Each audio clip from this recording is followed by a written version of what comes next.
Hello students, Mr. John here with Chapter 20, Lesson 3. It is called An Age of Big Business. So today's lesson is, well, a lesson on big business and what it is. At least that's how the lesson starts. It really seeks to just let you know enough to be able to understand the history of big business. What's good about this lesson is that all the information on business is still pertinent today, and then you get to learn about some of the first big names and why there's a bunch of buildings named after them. Our ghost sign isn't working today, but that's alright. You know where to go.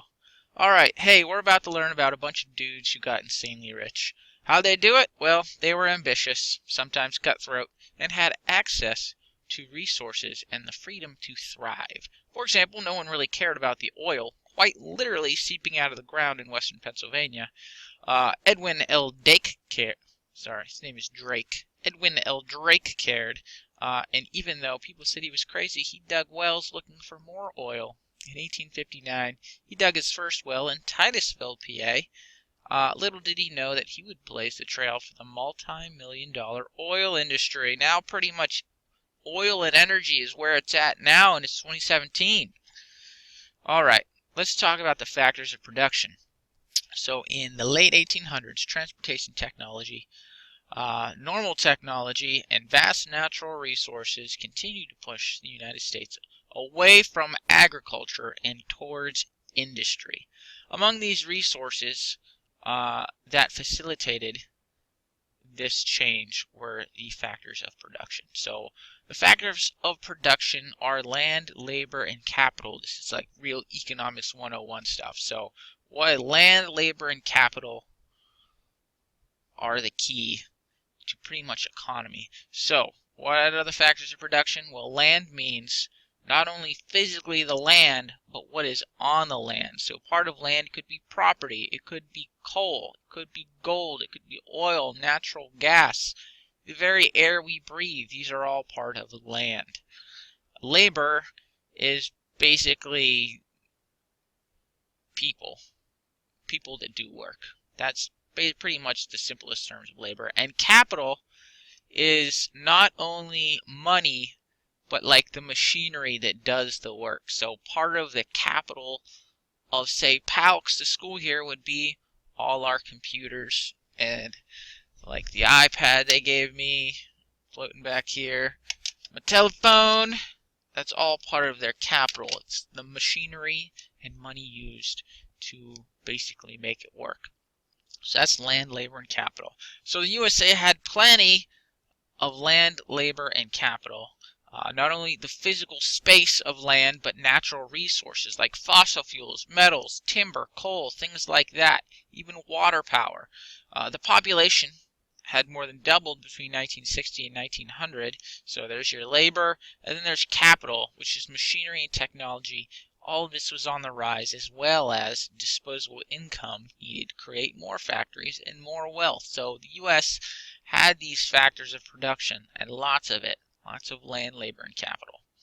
Now, finding capital. After the Civil War, there was a lot of growth in industrialization. Like in the South, in the North, it was growing everywhere. So to create something from nothing, especially a new factory, you need a lot of money. Often more money than a single entrepreneur or someone who starts a business has at their disposal. One way to gain funds, or this capital, money, needed to start a business was by becoming a corporation. So a corporation is a business with many owners. Parts of that ownership is sold, and the money gained is used to start the business. These parts of ownership are called stock. So when you hear someone buying stock, they're quite literally buying ownership of a company, of a corporation more specifically. Now the people that buy stock are called shareholders. Now, what incentive is there for you to buy stock? Well, if the business you bought stock for does well, you may receive a share of the profit called dividends. Corporations fuel the growth of the economy in the late 1800s. Railroads were actually the first businesses to incorporate or become a corporation. But other businesses like banks and industry soon followed. For example,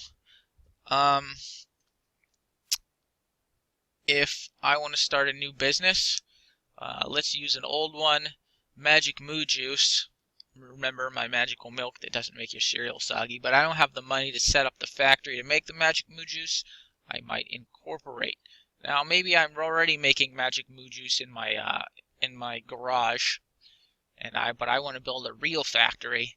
I could incorporate my business, and then it goes public, and I sell shares of my business. I'll probably want to buy more than half of them, so I'm still the majority owner.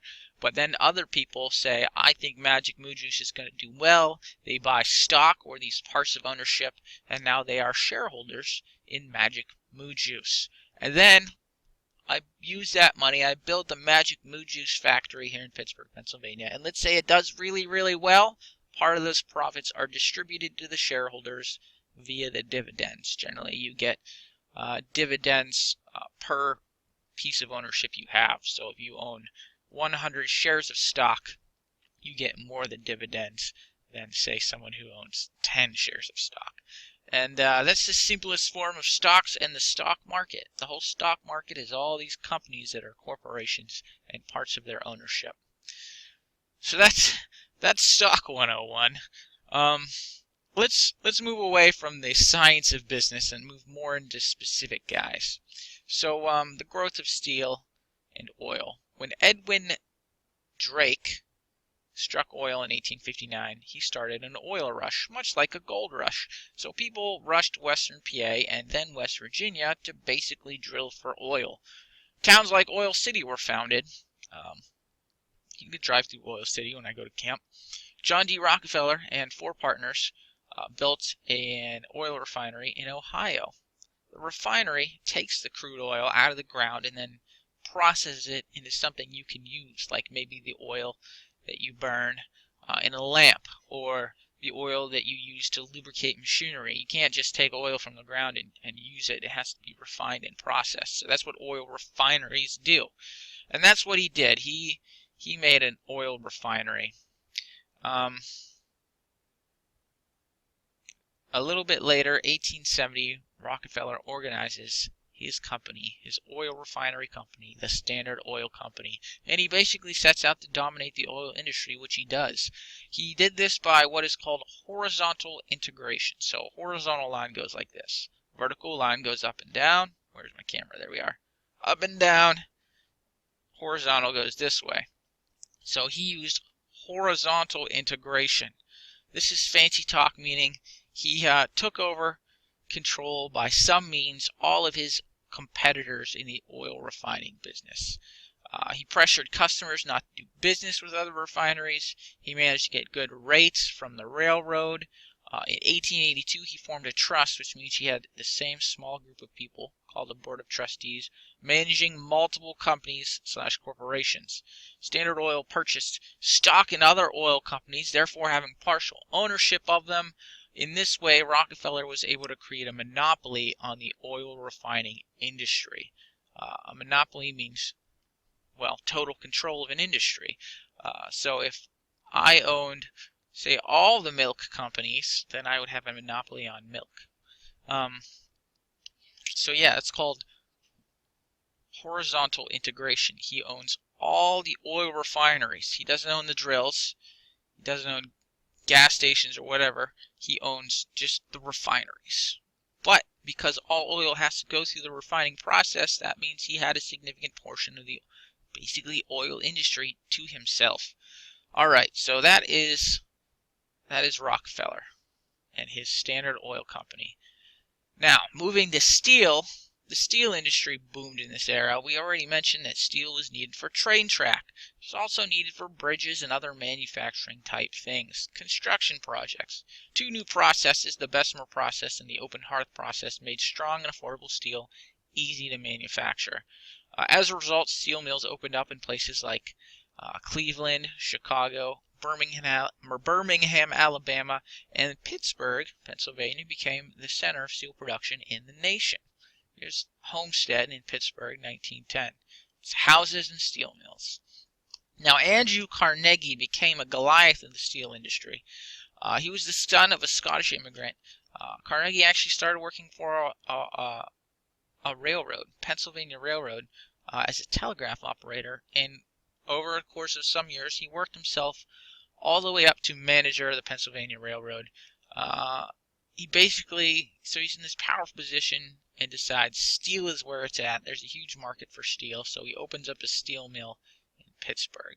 By 1910, Carnegie dominated the steel industry by means of vertical integration. Vertical integration is different from horizontal integration, and let me explain. In horizontal integration, so sideways, you own all of one process. So, for example, Rockefeller owned all the refineries. Vertical integration means you own an entire process. So, Carnegie made steel. He bought the mines that got the coal needed to run the furnaces. He bought the iron mines that you needed to make the steel. And by owning the whole process, he was able to get his price down. So, he was able to basically beat his competitors because no one could beat his prices because he wasn't buying coal from someone else. He wasn't buying iron from someone else. He owned the railroad that moved his steel and his raw materials. He owned the whole process, so he was able to have really good prices that no one else could match. By even the year 1900, he was making 1/3 of all the steel in the United States. So, vertical integration means you own the whole process, and horizontal means you own everything in one step of that process. I hope that makes sense. I should probably find a nice picture for you.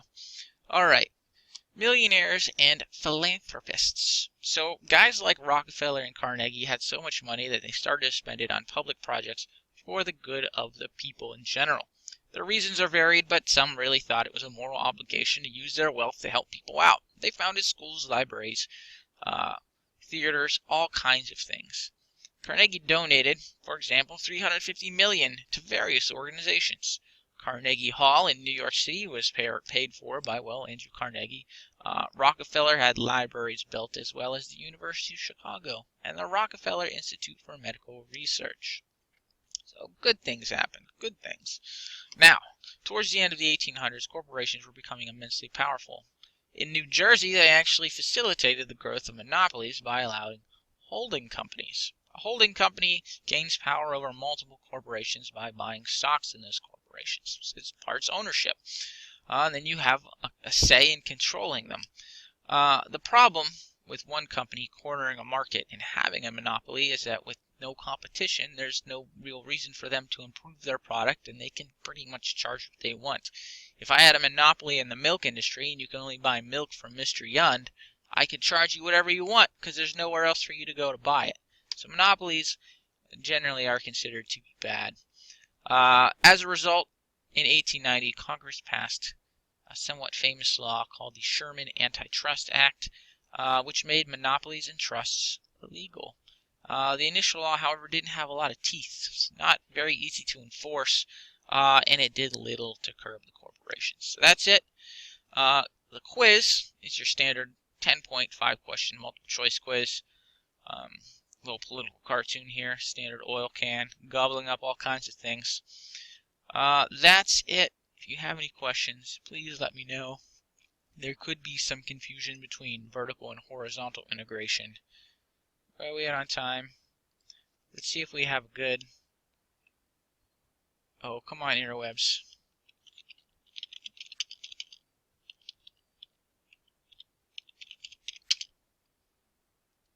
A good graphic.